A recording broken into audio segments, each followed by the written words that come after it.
ይላሉ። አለም ምንም አልሆነችም፣ በራሷ ፍቃድ ነው ከዚህ ቤት የሄደችው ይላሉ እንደሰን። እሳቸው በፍጹም አላምንም ይላሉ። እና እኔ ልጅሽን አታምኝም ይላሉ እንደሰን። ተዋሻለ ብዬ ግን አላስብም፣ ነገር ግን ደግሞ አለም በራሷ ፈቃድ ሄደች የሚለውን ተረት ተረት አልሰማም ይላሉ ምስኪን እናት። ይህ ተረት ተረት አይደለም፣ በገዛ በራሷ አንደበቷ ከእናንተ ቤት የተሻለ ደሞዝ ስላገኘሁ ሄጃለሁ ብላኛለች። እሳቸውም በጭራሽ አታደርገውም፣ ታግታ ነው ይላሉ። እና በዚህ አጋችና ታጋች ውስጥ አንተ አለህበት እያልሽ ነው ይላሉ እንደሰን። አላልኩም፣ ሚስት ግን በእርግጠኝነት አለችበት ይላሉ። በጭራሽ የለችበትም ይላሉ እንደሰን። ትኖርበትም አትኖርበትም የሚወስኑት ፖሊሶች ናቸው ይላሉ ምስኪን እናት። እናቴ አታደርገውም፣ ሚስቴን ከሰሻት እንዴ ይላሉ እንደሰን። ይላሉ ምስኪን እናት። እውነት ሚስቴን ከሰሻት ይላሉ እንደሰን በተደጋጋሚ። እመነኝ ሚስቴ ንጹህ አይደለችም ይላሉ እናቱ። እሱም በፍጹም እናቴ አላምነሽም ይላል እንደሰንም። ንጹሐን ሚስቴን ስለከሰሽ ምንም ጥፋት ሳይኖርባት እናቴ ሚስቴን ከሳታለች ብዬ ለፖሊሶች እናገራለሁ። አለም የምትባለው ሰራተኛም ጠፍታ ታግታ ሳይሆን ራሷ በራሷ ፈቃድ የተሻለ ደሞዝ አግኝታ እንደሄደች ብዬ እናገራለሁ። ፖሊሶች እናገራለሁ በማለት ወንደሰን ከግቢ ሲወጣ እባክህ ልጅ አታደርገውም ሲሉ ታደርገዋለሁ እናቴ ብሎ ሲሄድ ነበረ ቪዲዮ ያለቀው። ቀጣዩ ክፍል የወዴት አለም ወደ ታገተችበት በመሄድ አንቺ መሰሪ እኔን አገታለሁ ብለሽ አሳግታለሁ ወይም ደግሞ እስር ቤት አስገባለሁ ብለሽ ስታስቢ ራስሽ ወደ ማገቻ ክፍል ገባሽ ትላለች። አለምም ቪዲዮ እንደቀረጽኩሽ እንደታወቅሽ ትላለች። ራስሽ ነሽ የነገርሽኝ ትላለች ወዲት። እኔ ትላለች አለም። አዎ እናቴ ልትጠይቀኝ እኛ ቤት ስትመጣ ዮርዳኖስን እንደታወቅሽ አስገባኝ ካሜራ ልትሰራልኝ ነው አላልሽም ነበር? እኔ ነው ያወቅኩት። ከዛ ደግሞ የሚከተልሽ ሰው ቀጠርኩ። የተመኘሽ ቦታ ላይ አንቺ ገባሽ። አጋሾቹንም እናንተ ደግሞ ምንድነው የገተራችሁ የማትረቡ ደብድቧት እንጂ ትላለች ዮዲት። ቀጣይ ስመጣ ፊቷ ላይ ጠባሳ ማግኘት እፈልጋለሁ በማለት ዮዲት ጥላት ትወጣለች። አጋሾቹም አንዱ ሴትዮዋ ሞባይልሽ ለምንድን ነው የምትፈልገው ይላል።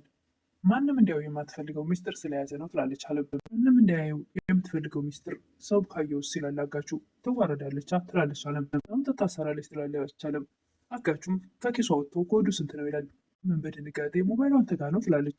ዝም ብለሽ ኮዱን ንገሪኝ ይላል አጋቹ። አለም አጋችም ኮዱን ስትነግረው ውስጡ ያለውን ነገር ካየ በኋላ በፍጥነት ወደ ዮዲት እናት ቤት ነበር የሄደው። ዮዲት እናትም ቤቴ ድረስ ምን ልትሰራ መጣህ ይላሉ። አስቸኳይ ነገር ስለገጠመኝ ነው ይላል። አለመመለጠች እንዳትል ትላለች ዮዲት እናት። አላመለጠችም። ምን አይነት አስቸኳይ ነገር ቢኖር ነው ቤቴ ድረስ የመጣው ትላለች ዮዲት እናት። እርሱም ሞባይሉን ያሳያቸዋል። ምንድን ነው ትላለች ዮዲት እናት። እርስዎና ልጅዎት ሲሰሩ አለም የቀረጸችበት ሞባይል ይላል። ወይሽ እንኳን አገኘኸው የት ገባ ብዬ አስጨንቆኝ ነበር ይላሉ ዮዲት እናት። አሁን ለዚህ ስራ ጠቀም ያለ ጉርሻ ነው የምሰጥህ ትላለች ዮዲት እናት። ጠው ብለው እጃቸውን ይዘረጋሉ። አልሰጠውትም ይላል አጋቹ። ምን ትላለች ዮዲት እናት። ሞባይል ውስጥ ያለው ዋጋ እርስዎ ከሚሰጡኝ ጉርሻ የተሻለ ነው። አባኝም ልታጭበረብረኝ ባልሆነ ይላሉ ዮዲት እናት። በረብሮት እየሞከርኩ ነው ይላል አጋቹ።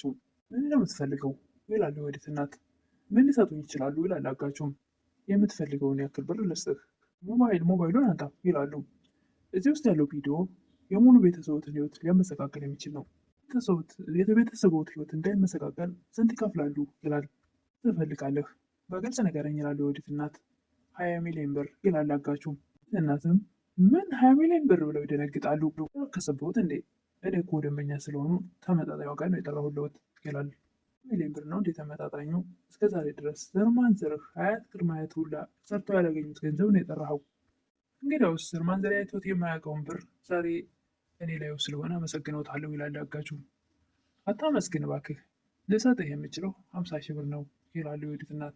ሞባይሉን ይፈልጉታል ወይስ አይፈልጉትም ይላል። እፈልገዋለሁ። ለምን ደግሞ አልፈልገው? ለዛ አይደል እንዴ 1 ዓመት ያክል የማይኖረን ብር ልስጥህ የምልህ። ሞባይሉን የሚፈልጉት ከሆነ የምጠየቀውትን አድርጎ፣ አለበለዚያ ግን ለልጅዎት ባል ብሸጥለት ከእርስዎ ከሚሰጡኝ 50 ሺህ የተሻለ አይሰጠኝም ብለው ነው። አታደርገውም ይላሉ ዮዲት እናት። ለገንዘብ ብዬ የማላውቀውን ሰው የማግትና የምዘርፍ ከሆነ ውድ ዋጋ የሚያወጣ የእርስዎን ጉድ የያዘ ሞባይል እንዳልሸጥ ይከለክለኛል ይላል አጋቹ። 100 ሺህ ብር አድርግልሃለሁ ትላለች ዮዲት እናት። በፍጹም 20 ሚሊዮን ብር ይላል በተደጋጋሚ። ቁጥር ፍራ፣ ቢያንስ እንደው በ1 ሚሊዮን እና በ2 ሚሊዮን ብትደራደር ይሻልሃል። በቃ 21 ሚሊዮን አድርገዋለሁ። በተናገሩ ቁጥር የብሩ መጠን ይጨምራል። ሰውዬ የምትናገረውን ታውቀዋለህ። ደግሞ 22 ሚሊዮን። እኔ እርሶም በሆን ኑሮ ቃላት አልናገርም አለ እንዴ ይላሉ ዮዲት እናት።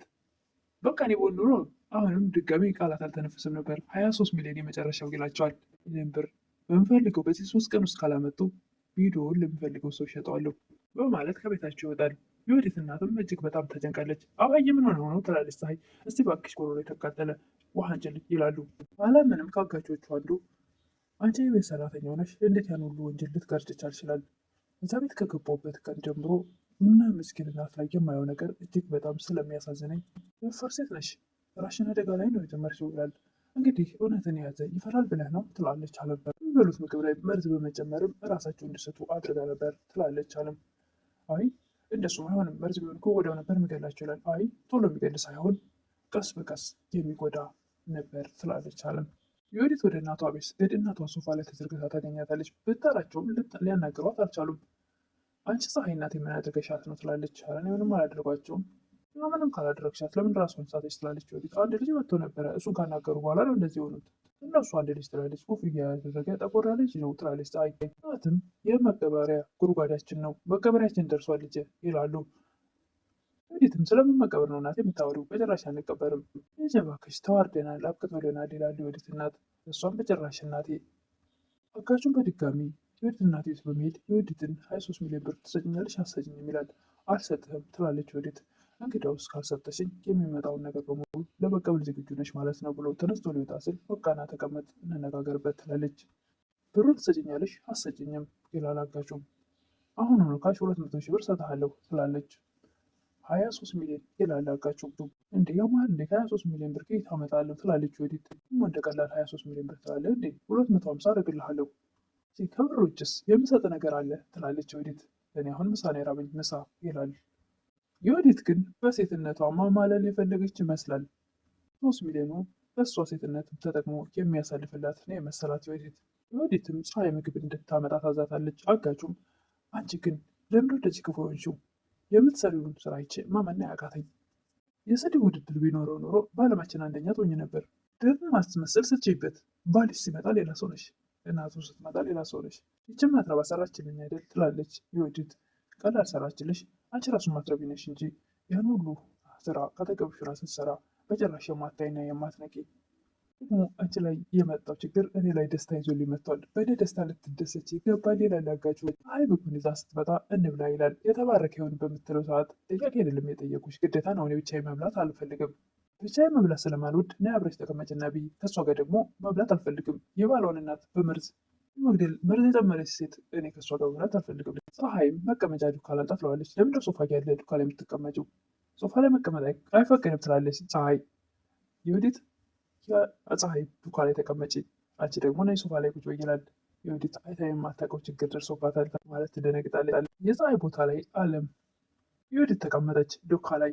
የፈለግሽውን ቦታ ላይ መቀመጥ ትችያለሽ፣ እዚህ ጋር ካልተመቸሽ እዚህ ጋር እያለ ሶፋውን ያማርጣታል። ፀሐይን አጋቹ በቃ እጄን አልሳጠቁም ሳጥቤ ልምጣ ትላለች ፀሐይ።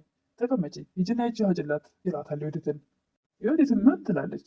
ሂጂና አምጪላት ለሰራተኛሽ እጅ ውሃ፣ አለበለዚያ ውርድሽ በአደባባይ ነው የማወጣልሽ ሲላት ብድግ ብላ ውሃ ታመጣለች። ፀሐይም ግራ ተጋብታለች ብየሆነ ባለው ነገር።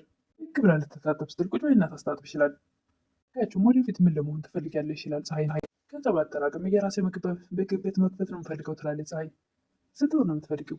ኧረ ብዙ ነው ትላለች ፀሐይ። ከ1 ሚሊዮን ይበልጣል ይላል አጋቹ። ኧረ 1 ሚሊዮንማ በጣም ብዙ ነው፣ የፈለኩትን ትልቅ ሆቴል መክፈት እችላለሁ ትላለች ፀሐይ። በቅርቡ የማገኘው ገንዘብ ስላለ አንቺ ብቻ ያሰብከው ይሳካ ብለሽ መርቂኝ፣ እኔ እሰጥሻለሁ። የወዲትን ምን ታመጫለሽ? ሂጂና አምጪላት ይላታል። የወዲትም እንደታዘዘችው ለፀሐይ ውሃ በማምጣት ከእጇ ላይ ደግሞ ድጋሚ መንጭቃ ስትወስደው ምንድን ያደረግሽው? ነው ተንበርክኪና ይቅርታ ጠይቂ በማለት አንበርክኳታል። ለአንቺ ሰራችልሽ ማለት ሰው አይደለች ማለት አይደለም፣ ነይ ተንበርክከሽ ይቅርታ ጠይቂ በማለት በድጋሚ ተንበርክኪ ብላ እሷም ይቅርታ በመጠየቋ ድጋሚ አንዴ አይበቃም እያለ ለሰው ክብር ይኖርሽ፣ እሷም እንዳንቺ ሰው ነች፣ በድጋሚ ተንበርክኪ።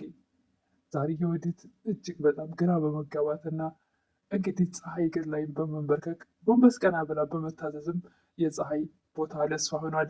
እንግዲህ የዛሬው የእናት ክፍል ድራማ ይህን ይመስል ነበረ።